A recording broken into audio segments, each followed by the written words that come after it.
Maya Casalis, qui vous allez peut-être montrer rapidement aussi comment les archives permettent d'écrire une histoire du genre ou des féminismes.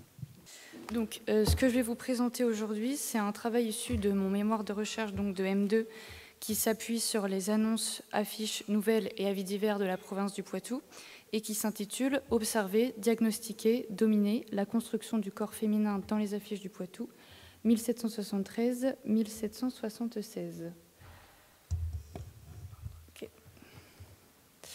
Donc, voici comment elles se présentent. Elles sont conservées à la médiathèque François Mitterrand sous la cote BP 403. C'est le premier hebdomadaire régional publié de 1773 à 1789. Il a été créé par René Alexis Jouineau-Desloges, ancien juriste devenu journaliste. Le journal compte à son apogée jusqu'à 550 abonnés et bénéficie du soutien des autorités. Paraissant chaque jeudi, il traite de sujets variés tels que l'économie, l'agriculture, la médecine, la législation, la météo et j'en passe. Il adopte un ton assez encyclopédique et littéraire tout en conservant des petites annonces essentielles aux échanges régionaux. Diffusé sur un large territoire allant de Châtellerault aux Sables d'Olonne et d'Angoulême à Tours, il propose rubriques et mises en page évolutives visant un lectorat surtout masculin et lettré. Je me permets surtout de vous rappeler que ce périodique est le reflet et en partie l'agent d'un système politique et social monarchique. Aussi donne-t-il à voir la manière dont les comportements collectifs et individuels s'adaptent à ce pouvoir et parfois le contestent. Il n'est donc pas la réalité, mais la trace en province de l'idéologie dominante en matière de soins apportés aux femmes. Au XVIIIe siècle, on l'a bien compris, les femmes sont présentes dans la ville, elles travaillent, circulent et participent pleinement aux activités urbaines. Elles doivent à la fois trouver un emploi et un logement, et leur vie quotidienne transparaît dans les affiches du Poitou, où par exemple incidents de rue, vols, demandes de logement, mais aussi offres d'emploi les mettent en scène. Toutefois, ces récits ne traduisent pas forcément d'une liberté ou d'une émancipation, on le verra.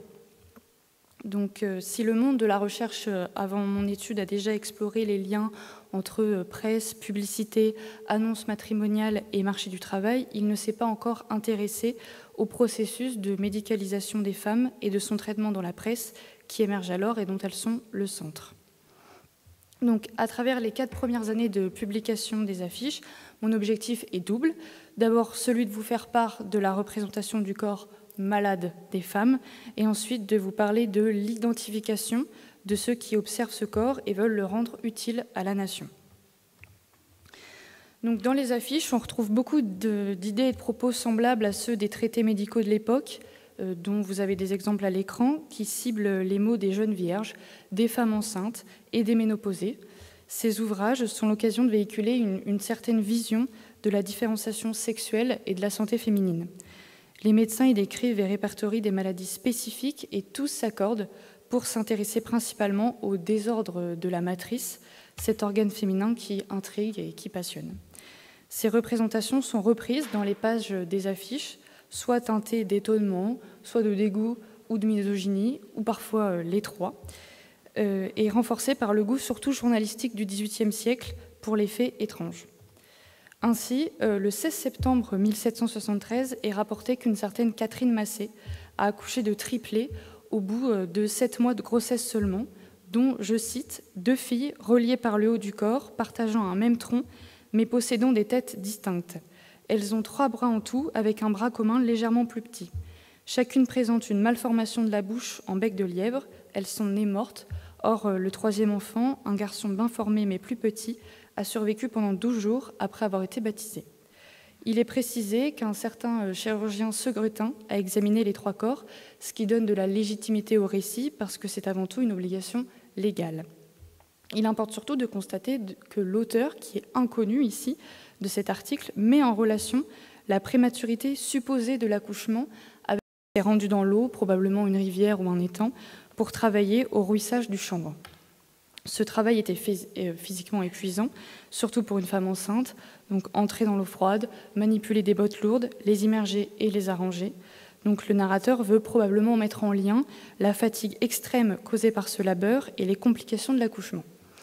Au XVIIIe siècle, en effet, on pense souvent que les malformations viennent des causes extérieures ou des comportements des femmes enceintes. En effet, par exemple, les travaux de l'historien de Jean-Pierre Péter démontrent bien que les médecins croient que le fœtus est directement influencé par le corps et les émotions de la mère, ce qui pouvait donner des enfants en bonne santé, mais aussi des fœtus morts ou mal formés. Donc mon étude, qui est limitée à 4 années, ne permet pas, bien sûr, de tirer des conclusions définitives, mais offre une première analyse à l'échelle des affiches du Poitou. La thématique de la santé féminine y est toutefois marquante dans un journal conçu par un homme et destiné à un lectorat masculin. Sur les 52 numéros annuels des affiches publiées, au moins une dizaine évoquent des problèmes liés au corps féminin, avec 14 numéros en 1773, 8 en 1774, 10 en 1775 et 17 en 1776. Les thèmes les plus traités sont par ordre décroissant les maladies qualifiées d'étranges et mystérieuses, la petite vérole et l'inoculation, et l'allaitement, sujet que je vous propose d'évoquer dès à présent. Juste avant sa petite précision, donc on l'a bien compris, à travers ce graphique, en fait, tout périodique reflète les choix éditoriaux de son auteur. Donc le rédacteur sélectionne les courriers publiés selon leur pertinence et leur intérêt pour le lectorat, exerçant ainsi un pouvoir décisionnel. Et donc, à mon sens, il est essentiel d'analyser son rôle dans la représentation des corps féminins au sein des affiches. Donc, dans une lettre que Juinot Desloges adresse à la duchesse de Cossé, il prône une maternité plus naturelle et dénonce l'abandon des enfants aux nourrices. Il affirme que, je cite, « La mère doit nourrir son enfant avec le lait qui lui est destiné, car il est aussi pur que le sang dont il est issu, et que par le biais du lait se transmettent les qualités du sang, renforçant la parenté biologique. » Il écrit encore « En donnant le jour au rejeton d'une race illustre et respectée, vous avez senti que ce rejeton devait être nourri par le sang qu'il a conçu, qu'il lui fallait un lait aussi pur que le sang dont il est formé. Vous avez conservé à votre fils la substance que la nature lui destinait. Dans cette vision, chaque épouse désirera d'être mère, chaque mère voudra nourrir son enfant, chaque enfant sera plus sain, plus robuste, ce sera de toutes parts une génération nouvelle. » Donc en fait, ici, on retrouve une filiation claire avec les idées de Rousseau, notamment qu'on retrouve dans ses idées politiques, donc à savoir la valorisation de la maternité dite naturelle. Rousseau critique l'abandon des enfants aux nourrices mercenaires et exalte l'allaitement maternel comme un devoir. Ici, la lettre de Juinot Desloges insiste exactement sur ce point. Ensuite, la fonction civique et nationale de la maternité. Chez Rousseau, les mères qui allaitent ne travaillent pas seulement pour leur foyer, mais pour la patrie, car elles assurent la vigueur et la moralité de la nation. Ici, la lettre reprend parfaitement cette logique nataliste. Et enfin, le discours nataliste et patriotique. Rousseau lie l'avenir de la nation à la fécondité et à la santé des familles. Notre lettre reprend ce registre en présentant la duchesse comme un exemple à imiter. Donc, ce qu'on peut retenir de cet exemple, c'est que l'impérieuse nécessité de la pérennisation de la lignée fait du corps des femmes un instrument de reproduction nationale et surtout une question éminemment politique, objet d'un contrôle accru. Donc, ainsi, à la fin du XVIIIe siècle, l'allaitement devient un sujet de discours à part entière, relevant aussi bien des soignants masculins que des philosophes et des politiciens. Et dans les affiches, des lettres d'auteurs reconnues par leur fonction viennent s'ajouter aux lettres virulentes contre les femmes qui n'allaitent pas, comme par exemple celle d'un chirurgien de l'Hôtel-Dieu de Poitiers, qui, en guise de dernier exemple, déclare le 12 septembre 1776, attention, ça va être long, « Inhumanité de ces marâtres cruels qui livrent à des mains étrangères le dépôt le plus précieux que leur ait confié la nature, coutume barbare et terrible qui laisse toujours le glaive suspendu sur leur tête. Attaquons, poursuivons jusque dans son antre ce monstre cruel qui déchire le sein des mères dont il a dévoré les enfants. Combattons le préjugé, plaidons la cause des victimes du luxe et de la mollesse et vengeons à la fois et l'hymen et l'amour.